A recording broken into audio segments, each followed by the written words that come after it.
Good morning, Dr. Morse, injury experts. So we saw an injury last night to J.K. Dobbins. Initially, it was hard to see which knee because both of them took a little bit of a rotational kind of itch. Now, when that happened, the left knee ended up being the one that got damaged. Now, when you look at the play here, you can see the inside of his leg actually being compressed and pressed so that the outside of the leg took a lot more of the stress. This is usually the opposite of usually what we get just based on traditionally guys getting hit on the outside of their knee. But because how he was rotated and how he was being tackled and he didn't really want to go down, they put an abnormal amount of stress on the lateral collateral ligament in the posterolateral corner. Now, this is similar to what happened with Rishi Rice.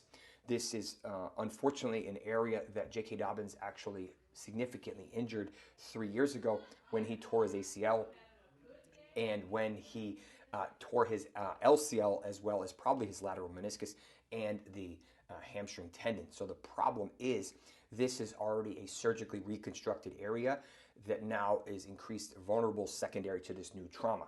Now, if this was nothing, he would have came back in the game.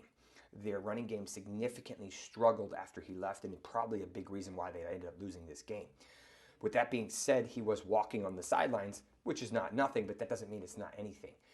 I expect an MRI today, and hopefully we get some clarity over the next day or two. I'm hoping this is not a significant posterolateral corner, or at least a grade 1, 2 LCL sprain, maybe a little bit of injury to that meniscus as he had some of the rotational kind of injury like that.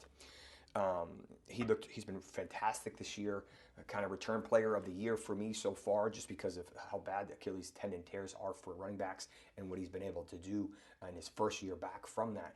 Let's hope this is nothing more than just a minor sprain and he's able to play in the next week or two. But we'll have to find out over the next couple of days. I have a little bit of concern for this injury. I'll fill you in more when we know more.